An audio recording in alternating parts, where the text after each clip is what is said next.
All right, time for a new episode of the Press Box Podcast, and with that, a new series. We know you enjoyed the World Series Champions bracket from 1970 to 2019, and today we're going to start our Ultimate Super Bowl Champions bracket, starting with the first year of the Super Bowl in 1966, all the way up through the Chiefs' victory last year. Same idea, we have two sides of the bracket, 8 teams from the AFC, 8 teams from the NFC, and we'll get into how we broke that down and selected teams here once we start the episode, but should be a good episode coming up, and first to four in our Super Bowl Champions bracket. And as always, we encourage you to visit our Twitter account, just like you did with the baseball, at PressBoxPod. Give us some feedback. We'll have some polls on there as well. And without further ado, let's get into the episode and start breaking down the first round matchups of our Super Bowl bracket.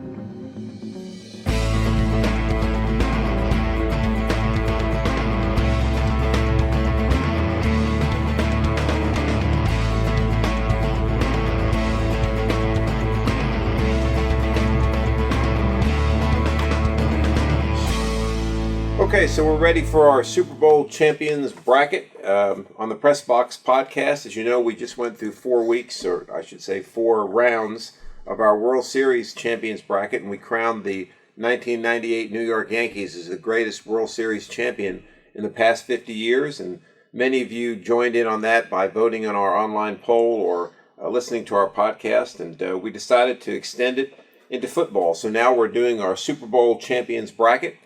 And we're looking at the greatest, or trying to find the greatest Super Bowl champion in the Super Bowl era, which starts with Super Bowl I back in the 1967 or 66 season, which was the first Super Bowl between the Packers and the Kansas City Chiefs, all the way through last year's Super Bowl, where we had the Kansas City Chiefs defeating the San Francisco 49ers. So let's get started with our AFC bracket. Well, first, let me fill you in as I did with the baseball bracket and how we did this. We sat down, the three of us, myself, my co-host Joseph, and our producer Nathan, and we each picked eight Super Bowl champions from the AFC and 8 Super Bowl champions from the NFC that we thought were the greatest of the era. And then we compared them. And obviously, if all three of us picked the same one, they were included. If not, we discussed it and settled on 8 teams. And then we seeded the 8 teams based on their winning percentage to come up with 8 AFC champions and 8 NFC champions. So here's the bracket. And of course, you'll see this bracket on our Twitter account at PressBoxPod. In the AFC, our number 1 seed was obviously the 1972 Miami Dolphins, as they were undefeated, 17-0. Our number 2 seed was the 1976 Oakland Raiders, who won the Super Bowl with a 13-1 regular season record, and then went on to win their 3 playoff games and finish 16-1. Our 3rd seed was the 1978 Pittsburgh Steelers. The Steelers won the Super Bowl at 14-2 record. Our 4th seed was the 2004 New England Patriots. Our 5th seed was the 1998 Denver Broncos, who also were 14-2.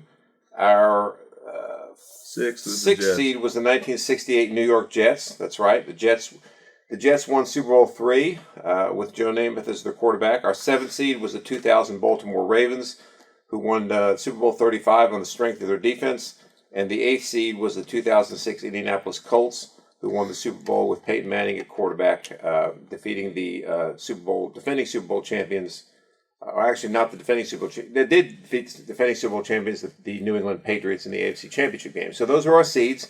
Let's start with our first matchup, which is the number 1 seed, 1972. Go ahead, Nathan will lead us into our first matchup there. Yeah, so we have the 8 seed 2006 Indianapolis Colts taking on the 1 seed 1972 Miami Dolphins. And the 06 Colts were 12-4, finished first in the AFC South. Coached by Tony Dungy. They won the wild card. They beat the Chiefs in the wild card 23-8. Beat the Ravens in the divisional round. Beat the Patriots in the conference championship. And then they beat the Bears in the Super Bowl 29-17. 1972 Miami Dolphins were 14-0, famously only undefeated season all time. First in the AFC East, coached by Don Shula. They beat the Browns in the divisional round, beat the Steelers in the championship, and beat the Redskins 14-7 in the Super Bowl. Okay, so let's start with our number 8 seed, the 2006 Indianapolis Colts, taking on the number 1 seed, the 1972 Miami Dolphins. Obviously, this is another thing we discussed. Unlike baseball, where the game pretty much is the same over 50 years, the way the game is played and the rules and that sort of thing. In football, you have some other variables that are hard to control when you're trying to do a bracket like this, and that is that in the 70s, and especially the early 70s, up until that time, the rules pretty much favored the defense. I mean, they could maul receivers, they could kind of hold them. It was a lot more difficult to throw the football than it was later on. In the later years, as we all know, the rules opened up. The NFL wanted more offense, and defenses were put at a little bit of a disadvantage. So it's kind of hard to compare teams from different eras, and that's kind of what we're doing right off the bat here with our first matchup, which is the Dolphins against the Colts. Let's start with the Colts. As Nathan said, the Colts were 12-4 in the regular season. Interesting thing about the Colts that year, Joseph, is their defense was really not very good during that season. In fact, if you look at the rankings of their defense overall, they were 21st in the league total yards. They were 21st in turnovers.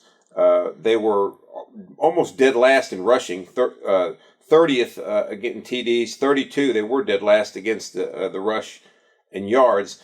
Their passing stats were really good. They were second in the league in passing, but obviously that's because teams didn't need to throw on them that much. They could run the ball on them. So, but their defense did step up in the playoffs. The Dolphins, on the other hand, were a pretty solid team across the board. They were number one defense across the board total. They were number 1 against the run in attempts, number 3 in yards, and 5th in the league in passing. So a pretty solid defense throughout that season. Yeah. The 2006 Colts, which is a team I obviously saw play as opposed to the 72 Dolphins, definitely known for their offense. So I think that when you talk about a matchup between the Dolphins and them, Dolphins, when you hear about the 72 Dolphins, you obviously undefeated season comes up. But I think we need to talk a little bit about the 72 Dolphins defense to look at that matchup, because I think that would be a big-time matchup here. When you look at their league ranking defense that year, they were first in points for and first in yards allowed. Right. So they definitely had a good defense. And then if you look at their offense, they were points for and yards first in both of those as well. Right. So obviously, they didn't lose a game, so you're going to think they have a good offense and good defense. But I think their defense kind of goes underrated. When you look at that team as a whole. Yeah, I mean, I think you brought it out. I mean, their offense was number 1 in total yards and total points for. They were also number 1 in total yards rushing, in touchdowns, and in attempts.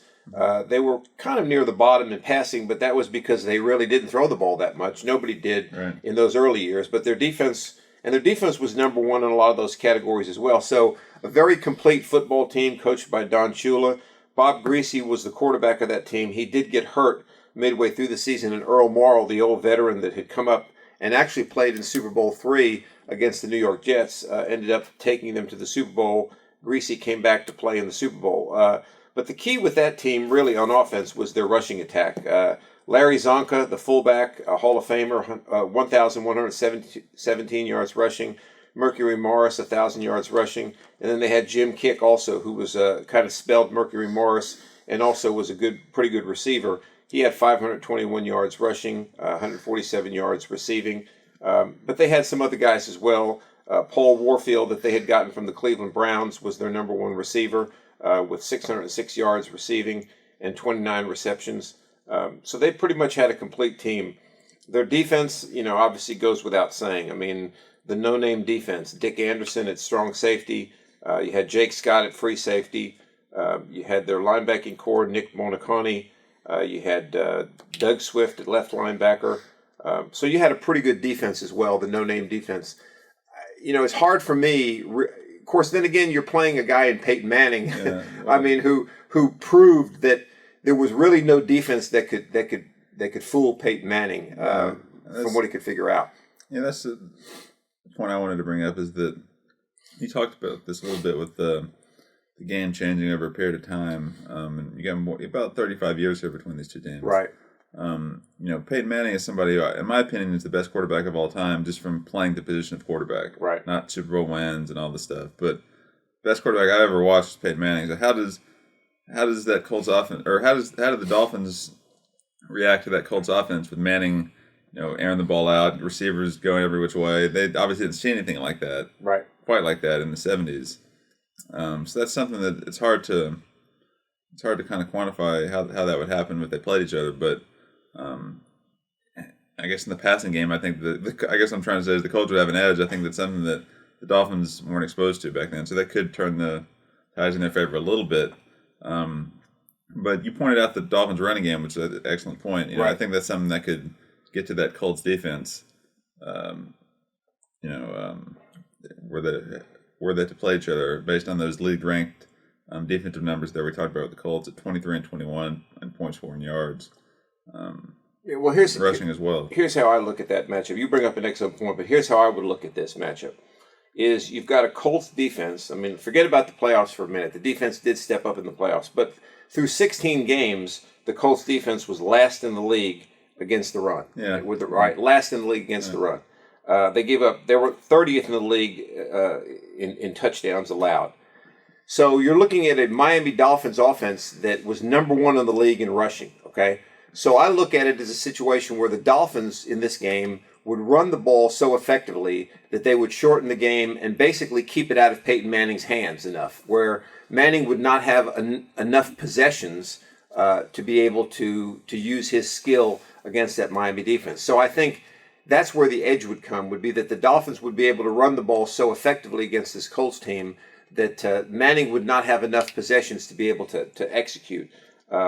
That's how I would see it happening.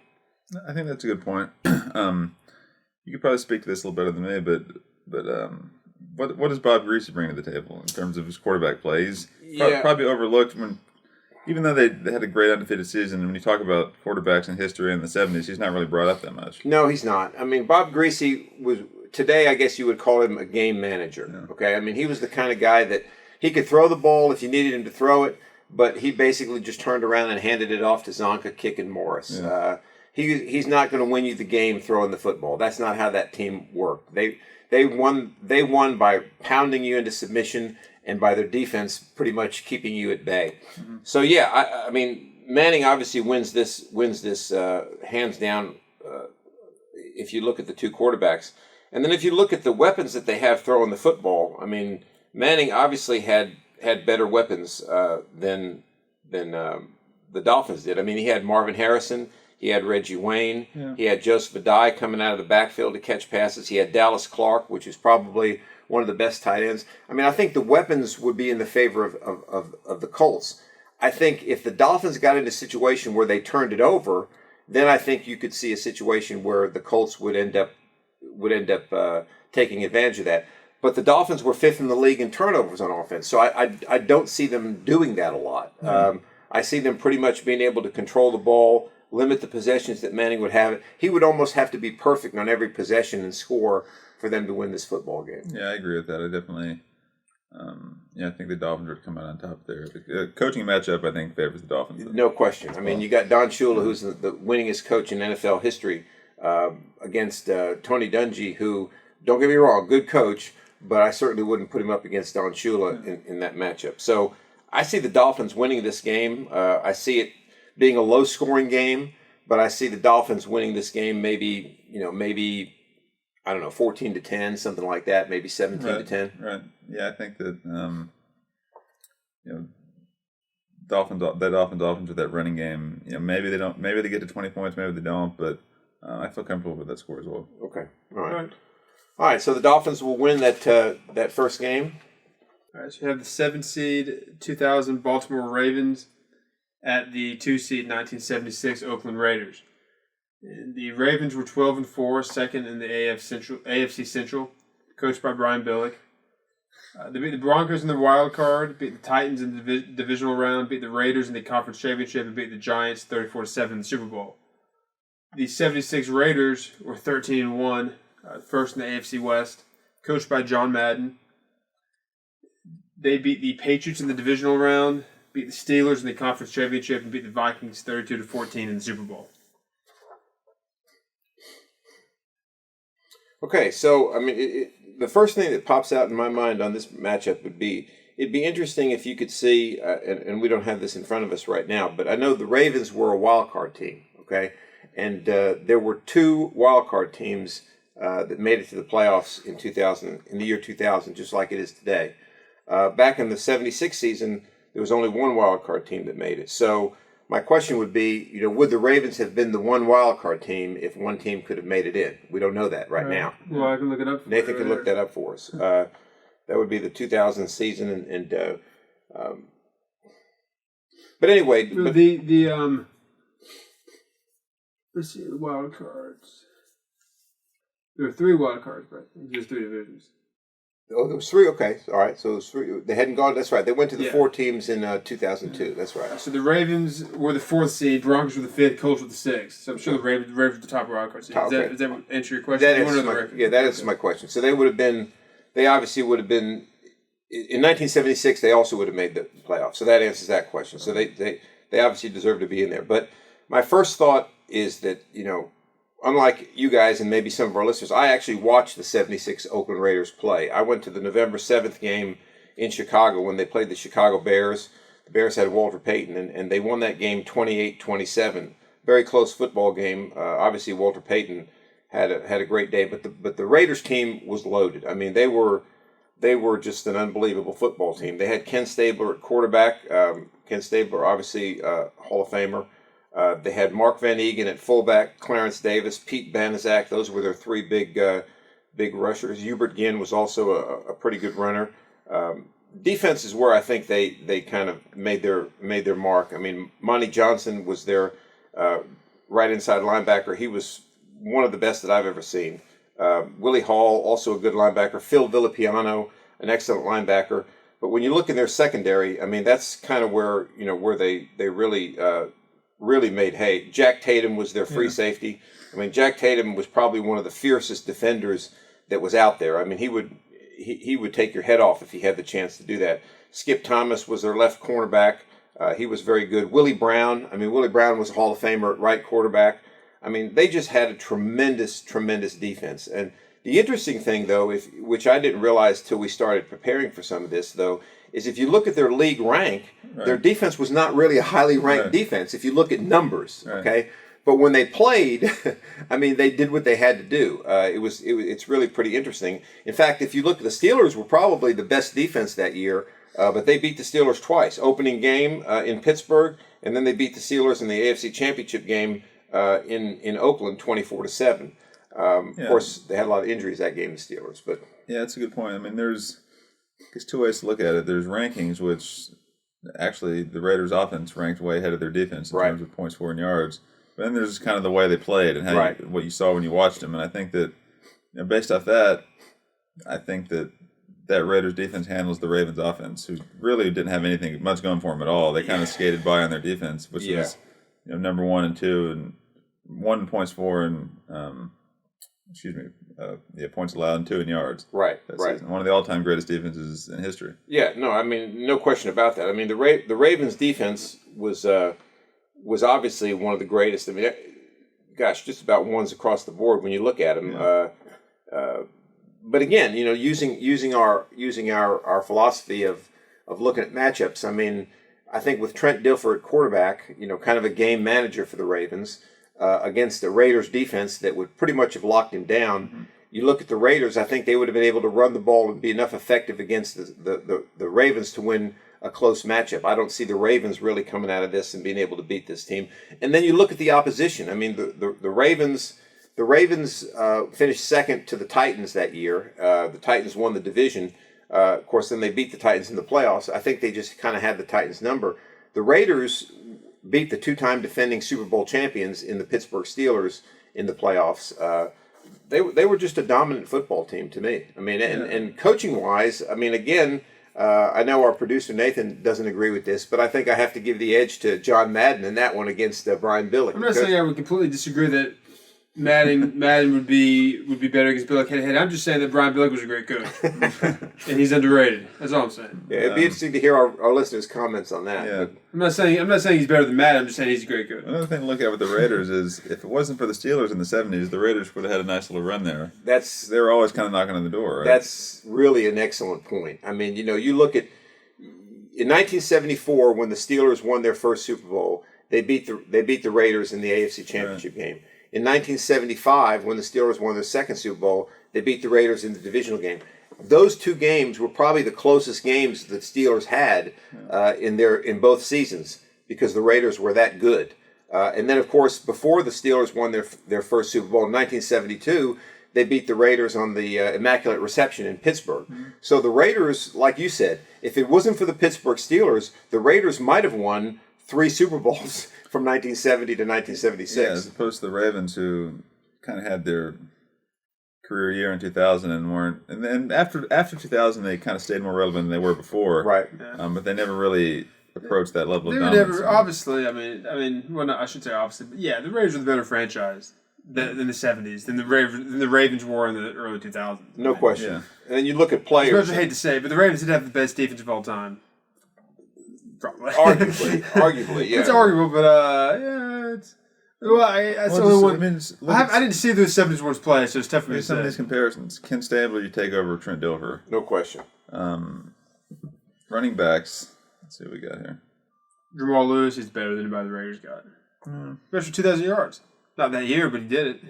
Eventually he did it, yeah. He had the single game rushing record before Peterson broke it. Yeah, Jamal Lewis would be the only one, though. Right. When you compare him to the Raiders, right. I mean, the only one. You need one running back. Only matchup they would win. The Raiders for receivers and.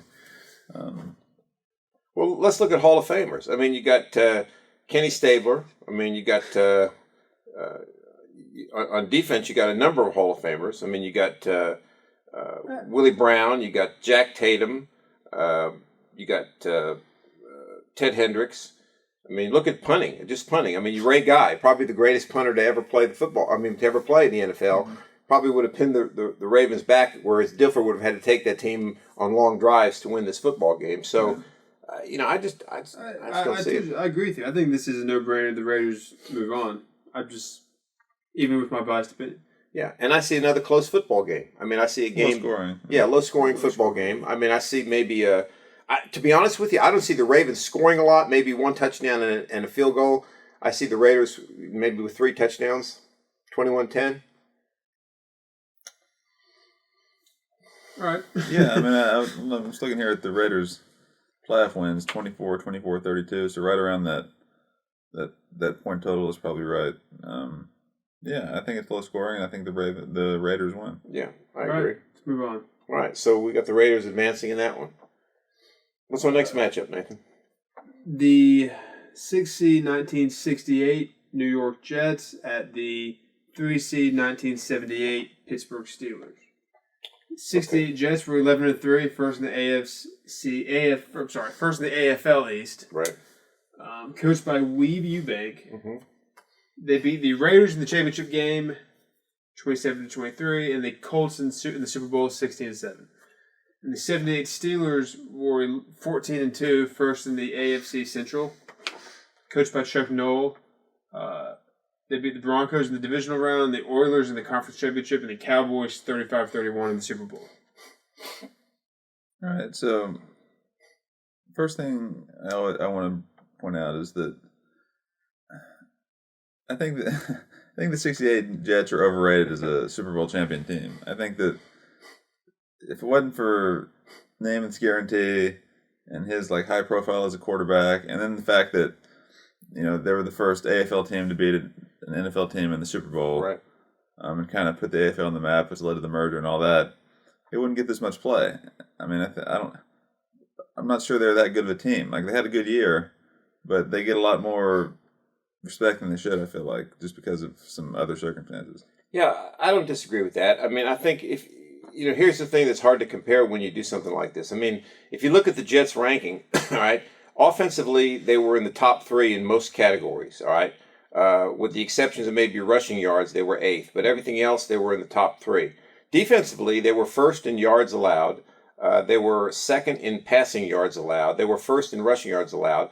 But again, it's hard to compare because they only played AFL teams, right? If you put them in the same schedule as the Steelers had, where you had to play, other NFL teams, it might have been a little bit different. So it's hard to look at those rankings when you compare the Jets. When you look at the Steelers rankings, given that they had to play a number of different teams, again, their defense was second against the run. Their defense was second, 12th, I guess, in yards passing, but third in yards overall and first in points against.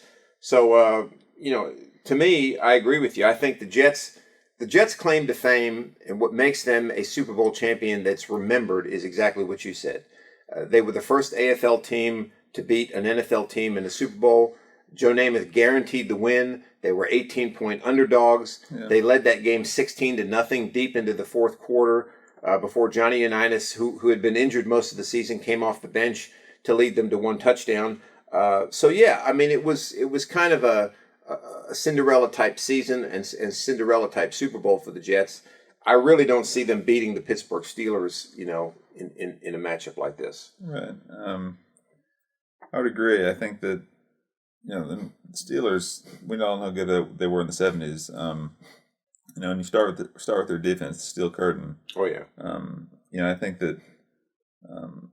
Correct me if I'm wrong. The Jets, I guess, in their time were a little bit ahead of their time when it comes to the passing game in terms of I think they used the shotgun a lot, and right. they added out a little more than traditional teams back then with Joe Namath. But the Steelers, I think, are able to shut that down with their pass rush. Mean Joe Green, in their secondary with Mel Blount, and I think even Tony Dungy played in that secondary. Yeah, I think he did. You're exactly right. I give the edge to the Steelers there, and then offensively. I think the Steelers have a lot more weapons. You could call Terry Bradshaw and Namath a wash at quarterback. Give Namath a little bit of credit there, even though they didn't have the same number of Super Bowls won.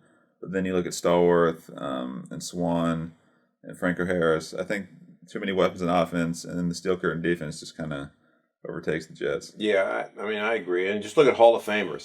That's the thing that I look at is Mean Joe Green, Jack Ham, Jack Lambert, Mel Blount, John Stallworth, Lynn Swan, Franco Harris.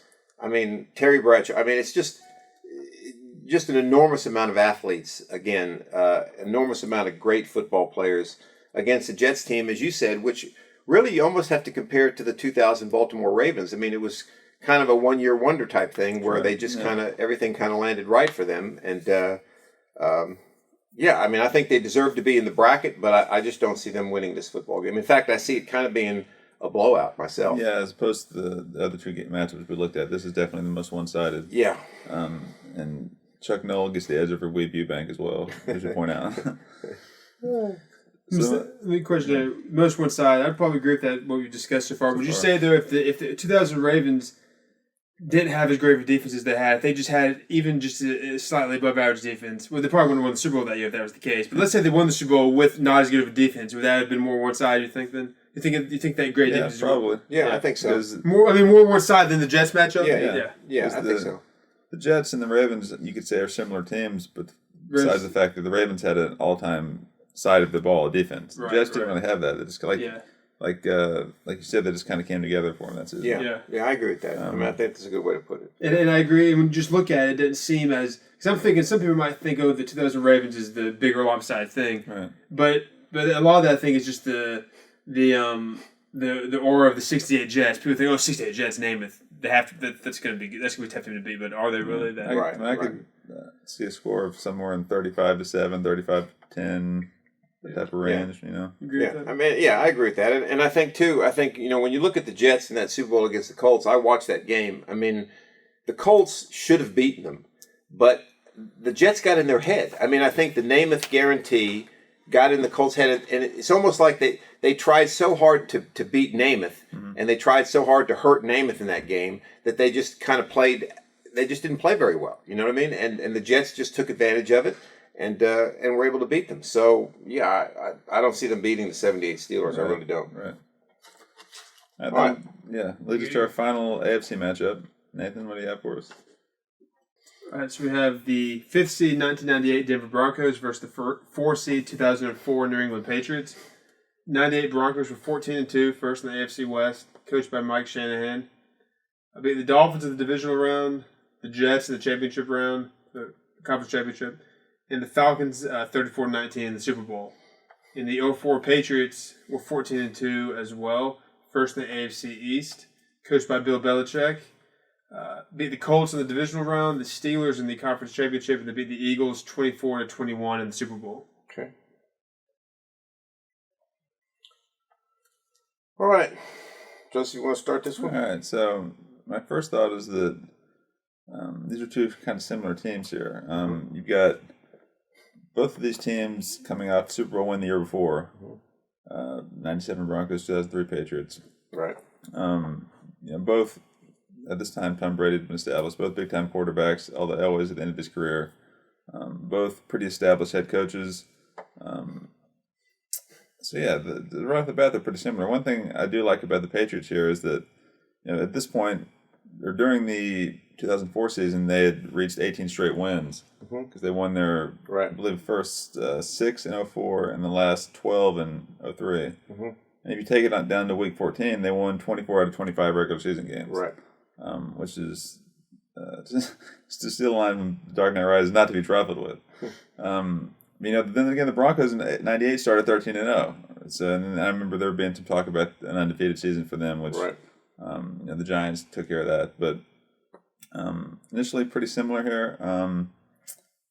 Broncos offense near the top in league rankings that year. Patriots offense toward the top, but actually, their defense was ranked second overall in points allowed that season. So good on both sides of the ball, especially with Belichick. Any Belichick defense is going to be good, and I'd give the coaching matchup to the Patriots. Yeah, I would too. I would too. It's kind of hard. It's kind of hard to compare. You got, I guess, Elway and Brady, both Hall of Famers.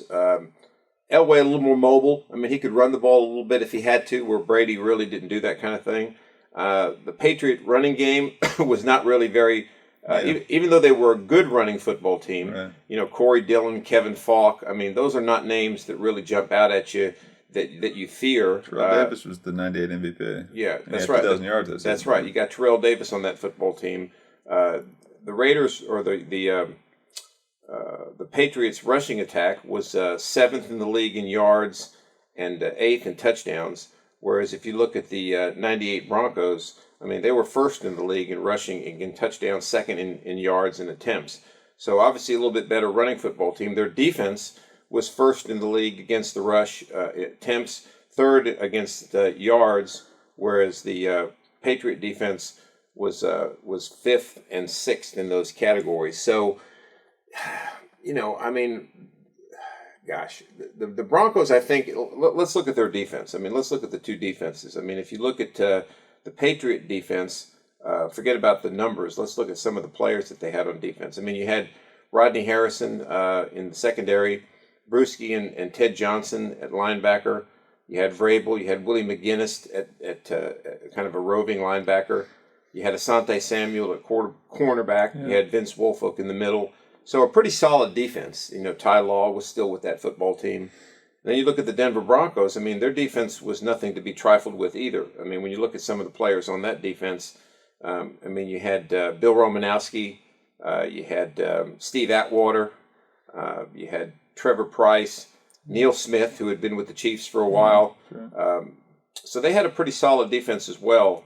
Maybe not quite the names that you saw in the Patriot defense, but still a pretty good, solid defense. So this would be a tough matchup. And then you look at rushing and receiving. The Broncos had Rod Smith. They had Shannon Sharp. They had Ed McCaffrey. Pretty good receivers. Whereas the Patriots again didn't really have a lot of names that stand out at you when you look at receiving. In fact, Deion Branch would be the only one and Troy Brown maybe, but not really the weapons that I would put in the same category as some of the Broncos. Yeah, I think Deion Branch won Super Bowl MVP that year. I think he did. I think you're exactly right. Yeah, so, you're right. I don't know. I guess the way I see this playing out is that it's just hard, especially that time period. It's hard to go against the Patriots in this scenario with Belichick and it is. as many games as they won. Like I just feel like they'd find a way to win that game. You know, assuming that Belichick's able to take away the Broncos' running attack, that still leaves. Elway can obviously beat you. He's a Hall of Fame quarterback. So it's just this might be the closest matchup we've had yet. I think. I think so. And then in a close matchup like this, the Patriots had Adam Vinatieri. That's right. Whereas the Broncos had Jason Elam, who was a good kicker, but you certainly can't put him in the category of Vinatieri during that era. Right. Vinatieri kicked at least 2, maybe 3 Super Bowl winning kicks from pretty significant yardage. The snow kick too, which snow wasn't kick, Super Bowl. But, that's right. Yeah. That's right. And like you said, I think you brought out the key thing is that Bill Belichick and Tom Brady usually find a way to win. Yeah. And that's kind of the thing. Especially, you could argue that was the part of kind of have to break the dynasty up into 2 parts because it's so long, but that was almost the height of the dynasty. 24 out of 25 wins in the regular season. I mean, that's. And there were good teams in that era. Just nobody could beat them. It seemed like. That's right. Now again, we've talked about this outside of the podcast. The AFC East was pretty weak. Yeah. Was a pretty weak division. Whereas the Broncos, they had some. In '98, I don't remember exactly what the division was like, but I know the Chiefs were pretty strong in '98. So the Patriots did have an easier division route, I think. 98 division standings. Yeah. Broncos were 14-2 won the division, as I mentioned. The Raiders were 8-8. Seattle was 8-8. Kansas City was 7-9. San Diego 5-11. Okay. Yeah. So didn't look like it was that tough. So Seattle was in the AFC back then. Yeah. Yeah. So it wasn't that tough. So I guess that's a wash. I see this game coming down to a last-second kick or a last possession, but. Again, with Belichick being able to take away your strength, and with Tom Brady, I would have to give it to the Patriots. I agree. The Eagles team they beat in the Super Bowl was a pretty good team. They had a lot of weapons. Yes, it was. T.O. and at the time McNabb was a good quarterback in the league. So, I'm gonna have to give it to the Patriots too. It could come down to a Vinatieri kick. You're right. So I think it's in a close game, maybe like a 24-21, something like that. Right. But yeah, definitely the Patriots, and especially what Patriots the 4th seed in our bracket. The Patriots were the 4th seed, and the Broncos were the 5th seed. It would be in New England too. Yeah, so give them that advantage as well, and possibly the Broncos playing cold weather too. But so I'd give it to New England. Yeah, I would too. I think it's hard to pick against the Patriots. Did you decide on a score? Yeah, 24. Joseph said 24 game, 21 game. Yeah, I'm okay with that. All right, so we'll take a quick break and hear a little note about one of our sponsors, and then we'll come back. Let's take a quick break to tell you about our sponsor, Bonus Room Art. Head to bonusroomart.com today to look at some great art prints of sports and movies. You can pick up prints at their store. Also, don't forget to follow them on Instagram at Bonus Room Art to see some great progress that they're making and all the new art they're producing. All right, so we'll start off the NFC side of the bracket with the 8-seeded 1993 Dallas Cowboys at the 1-seed 1985 Chicago Bears. Okay, let's go ahead. No, go ahead. I didn't mean to interrupt. The 93 Dallas Cowboys were 12-4, first in the NFC East, coached by Jimmy Johnson. They beat the Packers in the divisional round, beat the 49ers in the conference championship, beat the Bills 30-13 in the Super Bowl. 85 Bears 15-1. First in the NFC Central, coached by Mike Ditka. Beat the Giants in the divisional round, beat the LA Rams in the conference championship, and they beat the Patriots 46-10 in the Super Bowl. Okay. All right, so let's go over our seeds real quick before we get started on that matchup. Again, remember we seeded these teams by winning percentage during the season. As Nathan mentioned, the 1985 Chicago Bears were our number 1 seed. The Cowboys of 1993 were the 8th seed. Our 2 seed was the 1991 Washington Redskins. They'll match up with the 7th seed, the 1996 Green Bay Packers. Our 3rd seed was the 1989 San Francisco 49ers against the 1977 Dallas Cowboys, the 6th seed. The fourth seed was the 1986 New York Giants against the 1966 Green Bay Packers, who were the fifth seed. Okay, so looking at our first matchup between the 93 Cowboys and the 85 Chicago Bears, the 93 Cowboys were the defending Super Bowl champs. They had won the Super Bowl in 92. They were, as Nathan mentioned, they were 12-4 in the regular season. They ended up beating the Packers and the 49ers in the playoffs, and then the Buffalo Bills in the Super Bowl. If you look at their league rankings, total offense, they were 4th in yards. They were 10th on defense against yards. Passing, they were 10th in defense, 7th in offense, and rushing, they were 11th on defense and 2nd on offense. So their defense was not what I would call a stellar defense. Right. When you look at numbers. If you match that up against the Chicago Bears, the Bears were 1 in everything on defense. 1 against the rush, 1 overall, 3rd against the pass. Their offense was 7th overall yards. They were not too good in passing. They were 20th, but they were number 1 rushing. Of course, they had Walter Payton, right. Which obviously leads you to be a pretty good rushing football team. And they had Matt Suhey, who was their fullback, who was also a pretty good running back, kind of a change of pace from Walter Payton. Yeah, you would think that anytime Walter Payton's involved, they get the running back nod. But Emmitt Smith, who went on to break Walter Payton's record, you could argue the Cowboys have the running back nod. That's an argument. So I kind of agree with you. I like Walter Payton better as a running back, but running game could go either way there, really. Mm-hmm. Quarterback-wise, you got to give it to Troy Aikman over Jim McMahon. Aikman, Hall of Fame quarterback. McMahon, I guess you'd consider kind of a game manager. Is that right? He was a little bit more than a game manager, but yeah, he would slide. I would put him more game manager than I would put the team on your back and win. Right. So it's overall the Cowboys' offense with the triplets, as they called them. Yes. Against one of the great defenses of all time. You Yes. You could make the case that 85 Bears defense is better than the 2000 Ravens defense. Mm-hmm. You're talking about a team that in the 2 playoff games didn't allow a point, right, and then allowed 10 in the Super Bowl, right. In addition to 2 other shutouts during the season, right. 15-1. You could make the case that they're one of the greatest one-year wonders of all time. Right.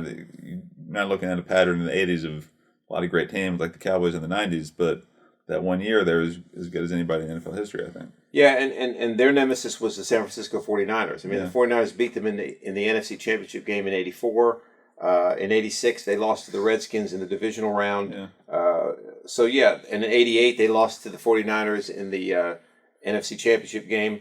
So, yeah, the 49ers were the team that kind of had their number. But that 1 year, everything kind of came together. You look at their playoffs, as you said, shutting out the Giants and the Rams in the first 2 rounds of the playoffs. I mean, that's pretty strong. You look at the Dallas Cowboys, and I remember this game very well. In Week 17, I guess back then it was Week 18 because there were 2 byes during that season. They had to beat the New York Giants in the Meadowlands to win the division because the Giants and them were both 11-4 coming into that game. And had the Giants won that game, they would have won the division and the Cowboys would have been a wild card. Emmitt Smith separated his shoulder in that game and ended up playing the rest of the game and putting the team on his back, which I thought was one of the great performances I've ever watched from a running back. So yeah, I mean, they struggled to beat the Packers. They struggled to beat a little bit to beat the 49ers. That Bears defense was so dominating. When you look at that 46 defense and what they did to quarterbacks that year, it kind of goes back to the when we were talking about the 76 Raiders. I mean, you look at that defense, they had the numbers in the rankings, but they had the players as well. I mean, you look at some of the names on that defense real quickly, which I think was pretty much amazing. I mean, you look at the defense. Let me pull up some of those names real quick. Wilbur Marshall at linebacker, Mike Singletary at linebacker, Richard Dent, Steve McMichael, William the Refrigerator Perry. In the secondary, you had Leslie Frazier and Mike Richardson. You had Gary Fensick at safety. Dave Dorison, who was a Notre Dame guy at strong safety. I mean, Otis Wilson. I mean, that team was just they just punished teams. They punished offenses. And while the Cowboys had a pretty good offense and a great running game, I guess I see Walter Payton having more success against the Cowboys defense than I do Emmitt Smith against the Bears defense. That's a good point. Yeah, I mean, you evaluate both teams' strengths. I think the Bears' strength in their defense, especially for how good they were that year, one of the all-time great defenses has the advantage over the Cowboys' offense, which they were a good offense, but the '93 Cowboys are not one of the greatest offenses of all time, I would say. Right. I don't think they brought anything that extraordinary. No. So if you can take Emmitt Smith out of the game, that's a big part of it right there. Yeah, I mean, there's no question about that. And you look at the Cowboys' schedule. If I remember correctly, that year after the '92 season, Emmitt Smith held out. Okay, right. The Cowboys lost their opening game 35 to 16 to the Redskins. They lost their second game 13-10 to the Buffalo Bills. So they started out as defending Super Bowl champions as 0-2 without Emmitt Smith. Mm-hmm. And then Jerry Jones was kind of forced to give Smith what he wanted, right. And they came back and they ended up going on. So my point in bringing that up is that you take Emmitt Smith out of that team, and they're not the same football team. Because Emmitt Smith's ability to run opens up the passing game. And then you go back to what I said before. I think Walter Payton has more success against the Cowboys than Emmitt Smith does against the Bears defense. And I see the Bears winning this football game. Yeah. Mike Ditka, Jimmy Johnson, thoughts there? I give it to Jimmy Johnson. Yeah. I mean, I don't think Ditka was that great of a coach. In fact, that year, you remember the relationship between him and Jerry Jones. No, the defensive coordinator for the Bears. Oh, yeah. Ryan Rex or not? Buddy Ryan. Buddy Ryan. That's right. I mean, Buddy Ryan was Buddy Ryan pretty much ran that football team when it came to defense, and the guys I think respected him more than they did Ditka. So yeah, I give Jimmy Johnson the edge coaching, but I still think that the Bears, purely on the strength of their defense and the ability of Walter Payton, would win this football game. I agree. And then with them being the 1 seed in Chicago, could run into some temperature / windy conditions that could hurt the Cowboys' offense. I agree. I'm good with the Bears winning that. How about a score? Well, look, I mean, if you look at the Bears' season that year, they only gave up more than 10 points 5 times. Right. So, if you want to give the Cowboys a little credit for some of their offensive weapons, maybe give them 14 to 20. Then maybe have the Bears 28 range, maybe something like 28 to 14. I agree with that. 28-14 sounds good. Sounds good. Let's move on. So you have the 7th seed, 1996 Green Bay Packers against the 2 seed, 1991 Washington Redskins. The 96 Packers were 13-3, first in the NFC Central, coached by Mike Holmgren. Beat the 49ers in the divisional round, beat the Panthers in the conference championship, and beat the Patriots 35-21 in the Super Bowl. The 91 Redskins, 14-2, first in the NFC East, coached by Joe Gibbs. Beat the Falcons in the divisional round, beat the Lions in the conference championship, and they beat the Bills 37-24 in the Super Bowl. Okay. All right, go ahead. This might have the best chance so far of an upset in terms of seeding here, because we've had higher seeds advance so far. But 91 Redskins, I think, an underratedly really good team. 14-2. Offensive ranked, first in points for, fourth in yards. Defense, second in points against, and third in yards allowed. So, when you talk about the great Super Bowl teams in history, you don't really mention the 91 Redskins very much. No. Probably because they were much more of a sexy team. Mark Rippon, not really considered a great quarterback. Not a lot of big names on offense especially. But had a really great season that year. And when you turn to the Packers, another team that ranked 1-1 in defense, yards and points, and 1-5 in offense, points and yards, with Brett Favre, who won 3 MVPs in the 90s. Yeah, I mean, the Packers' defense was a pretty good defense. I mean, they had Reggie White. They had, let's see, who else did they have on that defense that was of note that year? Eugene Robinson was their free safety. Their linebacking core was not really stellar if you look at just names and guys that you remember. But they did have Reggie White, which he obviously was the key, the straw that stirred the drink, I guess, right. if you will. And their defense was solid. I mean, if you look at the numbers, their defense was obviously solid, and they did have Brett Favre, whereas the Redskins only had Mark Rypien, who had a great year. Don't get me wrong, but still not in the same category as Brett Favre. If you look at rushing, the Packers had Edgar Bennett, they had Dorsey Levens, they had William Henderson. Those were three pretty strong running backs. Whereas the Redskins running backs, you look at some of their names, they had Ernest Miner, they had Ricky Irvins, Gerald Riggs, the receivers Art Monk, Ricky Sanders, Brian Mitchell, Gary Clark. This is going to be a really close matchup. I mean, I think it's going to be one of the closer ones we've looked at.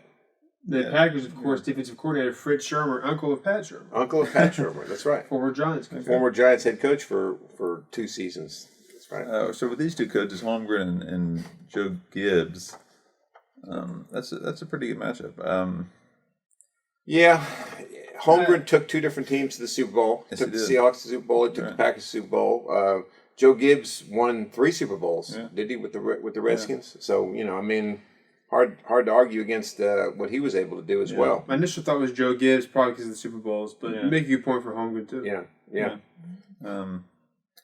I think we were talking about that one night. Only 6 or 7 coaches have done that. Yeah. For 2 different teams. Hey, how many NFL coaches have a racing team as well? That's true. Okay. Gibbs Racing.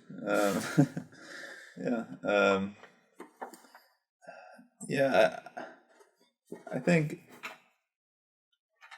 personally, I give the Packers the edge because of Brett Favre. I think that everybody always talks about quarterback play being such an important position. It is the most important position on a team. If you don't have a quarterback, you don't really have a chance. Mm-hmm. I'd obviously give the edge to him over Mark Rypien. Running back wise, Redskins had Ernest Biner that year. Had 1,000 yards. Had a pretty good year. Pro Bowler that year. And the Packers, Edgar Bennett was the running back who didn't have a 1,000-yard season. Of course, they also had Dorsey Levens who split some carries there. So a pretty balanced running game with those two. I think equals, if not surpasses, the production of Ernest Biner, and then a few more receiving weapons as well. I think I just like the Packers' offensive attack a little more. Yeah. And the Packers are another team that they got to the Super Bowl in '97, lost. 95, they lost to the Cowboys of the NFC Championship. Right. We're a force in the playoffs pretty much every year there in the '90s. Whereas, I think the Redskins, who had the Super Bowl success in the '80s, '91 was kind of their last hurrah of, relevance. Whereas in the '90s they weren't as good. Mm-hmm. Later on in the '90s. And they did start out 11-0. The Redskins started out 11-0. Ended up losing. They lost their first game to the Cowboys on November 24th, and then of course lost their very last game to the Eagles, which probably was one of those games that really didn't mean anything at that point. The Packers, on the other hand, they started out pretty strong. They didn't lose their second game till November 10th against the Chiefs. I could go either way on this. I mean, one thing, I don't know if this makes a difference for you, but if you think about the special teams play of each team, Packers had Desmond Howard. He returned 3 punts for a touchdown that season, which is tied for second most single season punt return touchdowns of all time. Excellent point. Excellent point. Nathan, thank you that's a really good point. 'Cause in a close game like this, that could be the difference, right? Yeah. Forget about returning it for a touchdown, just field position. Yeah. Yeah, I wonder if there's some type of stat you can look at. I don't know if you can get like a field position stat. But he had 15.1 yards per return, 20.9 yards per kick return, which I think is pretty solid. That's pretty solid. Yeah, which means that on average they're going to start probably at the 30-yard line, if not better. So that's and then if you look at the 91 Redskins in that category, kicking and returning. You had... Brian Mitchell had 2 punt returns for a touchdown, which is just one less, I guess. But 13.3 yards per return, 20.1 yards per kick return. So it's about similar. I guess roughly similar. Roughly similar, yeah. But, Desmond Howard, he was the Heisman Trophy winner. He seems like he's just probably a better athlete. Could give you more of a spark. That's I agree. That's an excellent point about the spark and the special teams. Yeah. Thank you. All right, so what do we decide? The upset? Yeah, I think Packers here, kind of largely based on Nathan's special teams aspect he brought in, which was a great point. All right. What would you say the score would be?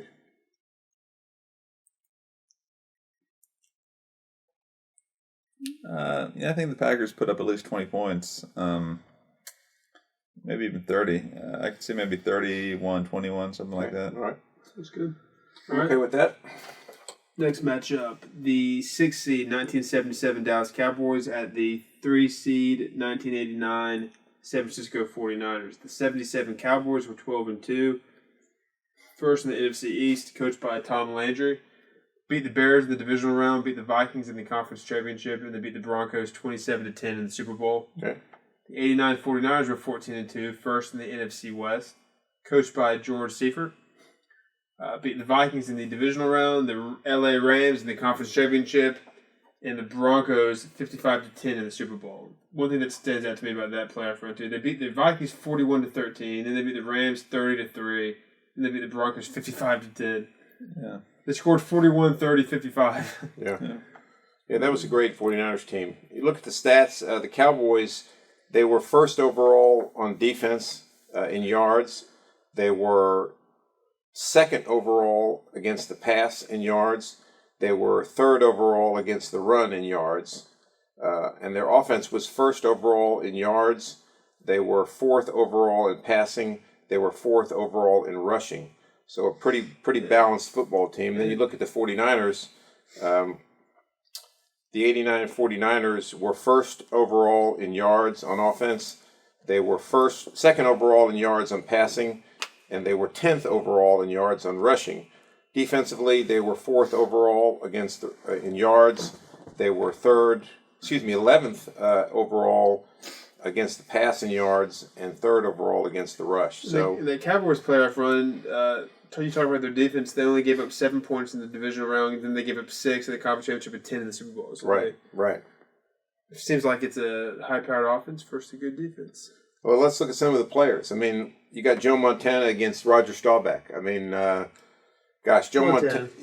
Montana, you have to kind of go with the Tom Brady thing. I mean, Montana never threw an interception in the Super Bowl, won 4 Super Bowls. You look at their rushing, Roger Craig, Tom Rathman, probably 2 of the better runners of their era.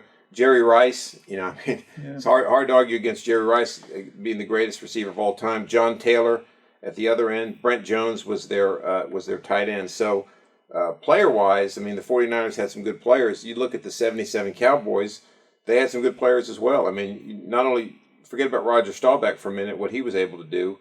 You had Tony Dorsett, Robert Newsom, Preston Pearson. Their receivers, you had Drew Pearson, Butch Johnson, Golden Richards. Billy Joe Dupree was their tight end. He was also a pretty good tight end. This is another tough matchup. Yeah, I think anytime you're in a must-win game, you think you take Montana over Staubach. Yeah. Montana arguably over Brady is if you just need one game to win. Right. And you need the quarterback. He's right up there at the top. I think that the '89 Broncos team, with Elway, that was a good Broncos team. They got to the Super Bowl in '86. They got to the Super Bowl in, I believe, '87 as well. Yeah, that's right. Redskins.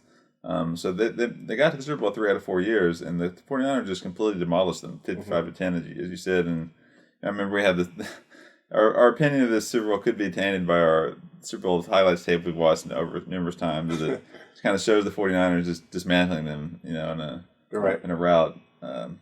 That kind of weighs in my mind when I look at this matchup a little bit here. 77 Cowboys, I guess you can talk a little bit about them in the 70s. 78, 78 they lost the Steelers in the Super Bowl. So they were a good team in the 70s, Yeah. They were a good team. Who are we talking about? The Cowboys? Yeah, no, they were. They were a great team, right? And I guess another thing I look at too is if you look at Tony Dorsett was their leading rusher. He had 1,000 yards rushing that season. And Robert Newhouse had 721, but they both had less than 300 yards receiving. Whereas the 49ers, Roger Craig and Tom Rathman, Craig had over 1,000 yards rushing. Rathman had, I think, 600 yards rushing, but they both had high numbers in receiving. I mean, they were both threats out of the backfield as well. Yeah. So remember, the 49ers had that West Coast offense. They threw it to their backs, they ran the ball, whereas the Cowboys were pretty much a one-sided football team. They didn't throw a lot to their running backs. And Tony Dorsett was a rookie that year. So I would have to give the edge to the 49er defense in being able to stop him. But then you look at some of the players. I mean, this is an area that I like to look at a lot. I mean, look at the Cowboys defense. I mean, you had Bob Brunig in the middle at the linebacker. You had Hollywood Henderson at the outside linebacker, D.D. Lewis, who was at the end of his career but was still a very great player. I mean, you had two guys on the defensive line, Randy White, and Harvey Martin, who were co-MVPs of that Super Bowl. Those guys were just tough players. I mean, defensively, the Cowboys had some stellar names. You look at the 49er defense that year, they had some good names as well. I'm not sure it's quite the level of the Cowboys. I mean, they did have Charles Haley and Bill Romanowski. They had Ronnie Lott. They had that. Who's that? What's that guy? Romanowski. Yeah, The you young mentioned Bill that. What was that linebacker? Keena Turner. Keena Turner, right? Yeah. Darryl Pollard at left cornerback. Mike Walter at linebacker. Matt Millen. They had Matt Millen. He was a very good linebacker. They had some good players as well.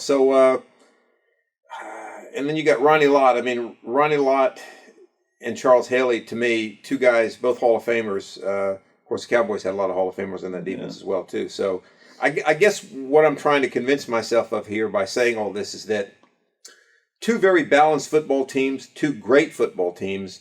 But I think when you look at, kind of like we did with the Patriots, when you look at Bill Walsh, Joe Montana, and the weapons that he had versus, Tom Landry and the weapons the Cowboys had, I just think the 49ers find a way to win this football game. Yeah, and they did every Super Bowl they were in. 4-0 Yes. Super Bowls in the 80s. Yes. Of course, Steve was their coach this year, but Right, that's true. It wasn't Bill Walsh. Bill Walsh's But it was pretty much his team. Yeah. Steve was more of a defensive guy. Yeah, he was. And I give it to the 49ers for those reasons. Yeah, and then you look at what Nathan brought up, the way they beat the Vikings and the Rams and the Broncos in their playoff victories, and then you look at the Dallas Cowboys and what they were able to do, which is hard to compare across eras. But they beat the Bears pretty handily. They beat the Vikings fairly handily, and then they beat a Denver Bronco team who really shouldn't have been in the Super Bowl that year. I mean, they were kind of a red. Well, I mean, they weren't.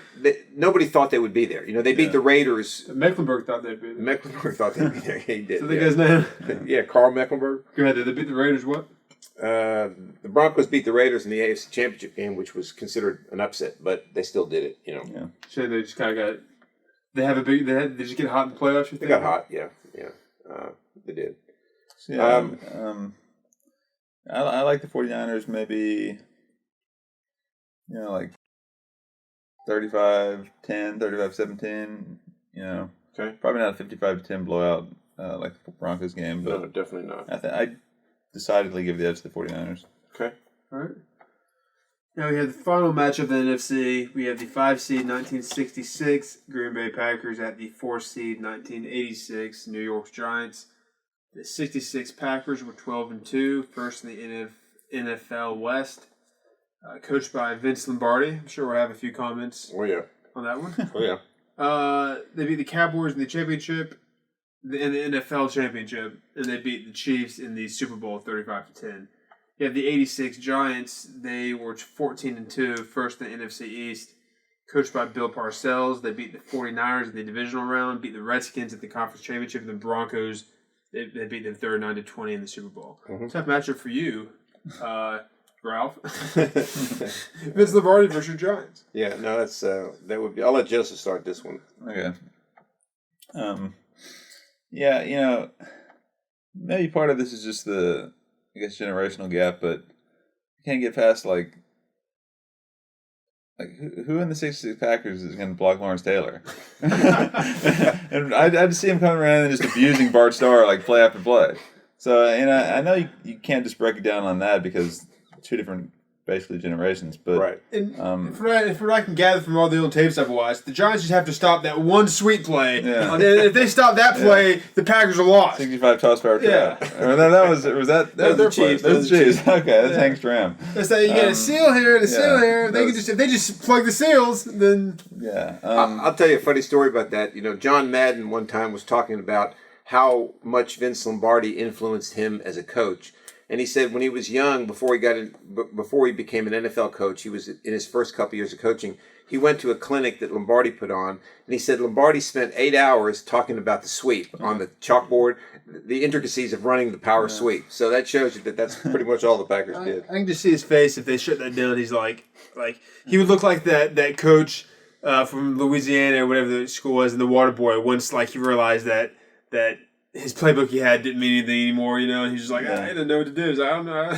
Well, look, I mean, in 66, the Packers had the number 1 defense as far as points allowed, number 3 in yards, and in the top 10 in both offensive categories, points and yards as well. The Giants, 2-2 in defense and 8-10 in offense, so both top 10 in both of those respective. So not one glaring weakness there in terms of the offensive defense.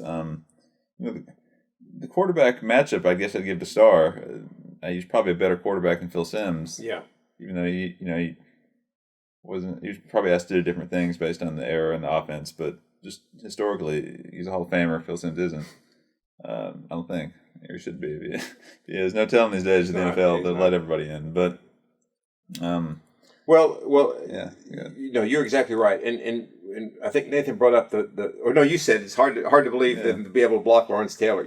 Look at the Giants' defense. They were number 1 in the league against the run. Okay, all the Packers did was run the football. Yeah. I mean, they basically threw it occasionally, but they pretty much just ran the football. You look at the Giants linebackers. I mean, you could arguably say that the Giants had maybe the 3 best linebackers in any one year of all time, with Lawrence Taylor, Carl Banks, and Harry Carson. I mean, Carson and Taylor are in the Hall of Fame. Banks, you could argue, should be in the Hall of Fame. They had Leonard Marshall. They had Pepper Johnson, who played many, many years in the league. You had Mark Bavaro at tight end. You had, what's his name? Joe Morris at running back, Maurice Carthen, Otis Anderson. It's hard for me to believe. And again, it's hard when you compare eras like this, like you said, but it's hard for me to believe that Lawrence Taylor would not take over this football game. Yeah, absolutely.